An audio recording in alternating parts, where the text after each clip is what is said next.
De manera antagónica a ayer, hoy quiero compartir 3 errores que he visto de manera recurrente en los opositores en estas oposiciones 2023. El primero, exceso de confianza, ya que en muchas comunidades únicamente el opositor, la opositora, iba por el proceso de estabilización, se enfrentaba a un tema y se enfrentaba a una situación de aprendizaje, y comparándolo con la clásica oposición de supuesto práctico, tema, programación, unidad didáctica, exposición más larga, pues ha habido esa confianza de decir, tengo tiempo para preparar la exposición, tengo tiempo para preparar la comunicación, tengo tiempo para estudiar los temas a última hora. ¿Qué pasa?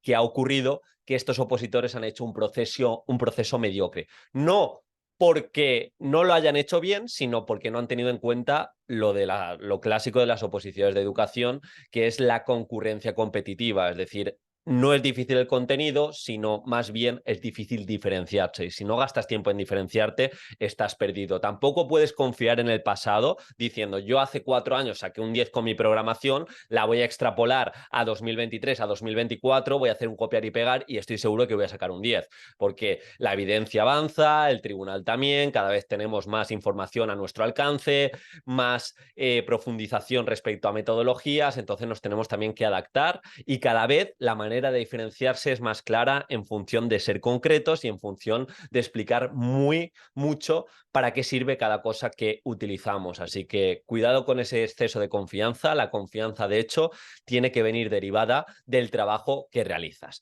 Por cierto, hoy, si estás escuchando este viernes el vídeo, el podcast, voy a enviar la newsletter. Ya sabéis que cada semana envío una newsletter educativa, tus 5 píldoras, y voy a compartir, aparte del resumen de Neus San Martí, de su libro Evaluar y aprender un único proceso, voy a compartir también una de las charlas que presencié hace un mes sobre educación basada en evidencia científica. Y de hecho, en este caso, voy a compartir la charla de Marta Ferrero, un pequeño resumen que hice ayer, reviendo la charla y tomando apuntes, de todo lo que nos puede aportar el conocimiento científico para tomar mejores decisiones en nuestra práctica educativa. Así que si te interesa, y aparte de recibir esas 5 píldoras cada semana, simplemente apúntate, es gratuito. Y de hecho, cuando te apuntas, recibes un correo de bienvenida con el resumen del libro Cómo aprendemos, que es un libro que te va a servir para aplicar en tu día a día docente. El segundo error es la falta de bagaje en la exposición y programación.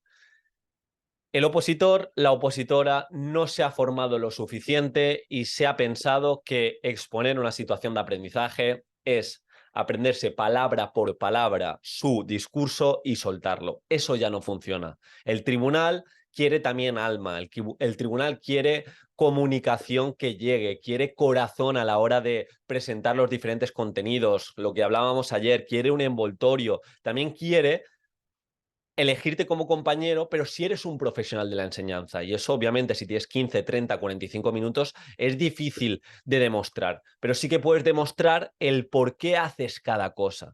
Es decir, es un error que yo he visto en estas oposiciones, que el opositor ha buscado mucho la etiqueta. ¿Esto qué es? ¿Aprendizaje basado en proyectos o aprendizaje basado en el pensamiento o aprendizaje basado en retos? ¿Esto es evaluación formativa, evaluación formadora? ¿Este instrumento sirve para evaluar diagnóstico o este instrumento es más bien para el proceso?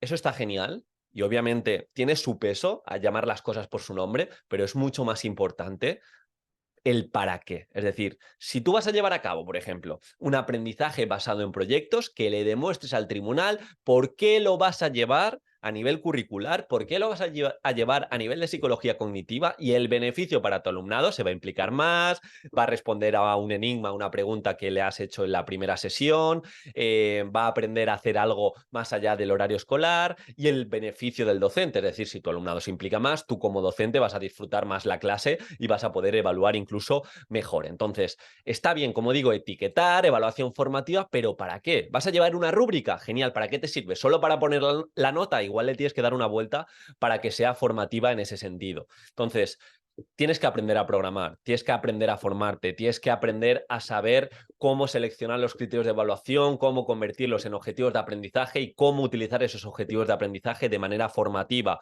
para acercarle a tu alumnado lo que esperas de él e incluso para diseñar de manera conjunta con tu alumnado esas rúbricas, ese registro anecdótico, esa lista de control para que interactúe mucho más. Si quieres darle un vistazo y aún no estás dentro, te recomiendo que le eches un vistazo a mi formación más completa, que es la formación de creación y exposición de la unidad didáctica. Creo que es la formación actual que tiene más apartados en cuanto a metodologías activas, donde explicamos cómo crear una unidad didáctica con 2 ejemplos en directo y mucho más. Esta formación la vamos a sacar de nuevo en este curso que entra, pero bueno, ya puedes entrar y vas a tener acceso hasta agosto de 2024.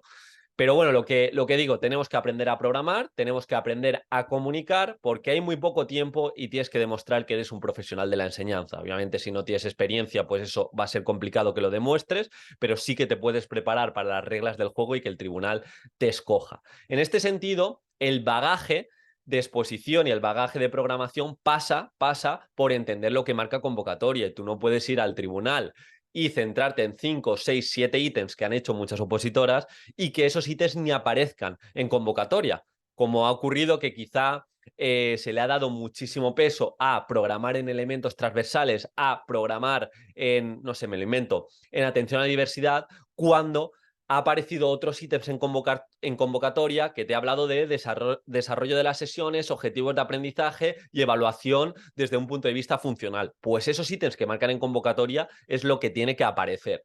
Entonces, en ese sentido, ya que son menos pruebas, tenemos que trabajarlas bien. Y otra cosa que creo que ha brillado por su ausencia, y es un error recurrente, es el de no gastar o es la de no gastar tiempo para autoanalizarse y para autoevaluarse.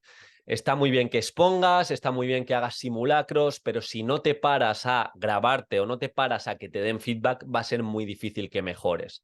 Muletillas, falta de práctica, falta de sonar natural, de que tu mensaje sea convincente, y eso pasa porque no ha habido ningún tipo de práctica deliberada, o si solo has hecho 5 simulacros y esos simulacros en cuanto a tema no han ido mejorando de simulacro en simulacro, de nada sirve. Más no es mejor, sino mejor es mejor. Y el tercer error, muy unido a esto que hemos comentado, ha sido el defecto de pruebas de lo que te vas a encontrar. Aquí te suelto algunas métricas que muy pocos opositores han cumplido. 75% del temario que lleves lo tienes que poner a prueba. Es decir, imagínate que tu oposición tiene 25 temas, yo como mínimo me enfrentaría a 15 18 temas en formato simulacro. ¿Para qué? Para que el día del examen, cuando te toque hacer el examen de desarrollo, pues ese estímulo lo conozcas. Si tú haces solo 3, 4 simulacros, dejas muchas cosas al azar. Tú no sabes con qué energía llegas a la hora 50. Tú no sabes la estrategia que vas a utilizar. Tú no sabes, si no te has autoevaluado y has hecho diferentes simulacros, dónde suena redundante y lo que te puede quitar nota. Así que te tienes que enfrentar a las pruebas. Y esto lo he visto. Este año he preparado oposiciones, como en los últimos 5 años, y se ha cumplido que aquellos opositores que han hecho simulacros cuando tocaba, han hecho exposiciones, han ido por encima de los 15, 18 simulacros de tema, las 10, 12, 14 exposiciones completas, el día del examen les ha ido bien, les ha ido bien.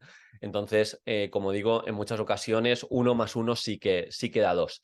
Entonces, vamos a cuidar esas pruebas, vamos a tener bagaje en cuanto a programación y en cuanto a comunicación, y vamos a dejar esa confianza a un lado y vamos a confiar mucho más en el trabajo. Así que si vas a empezar a opositar, oposita inteligente, y como siempre nos vemos mañana. Un abrazo.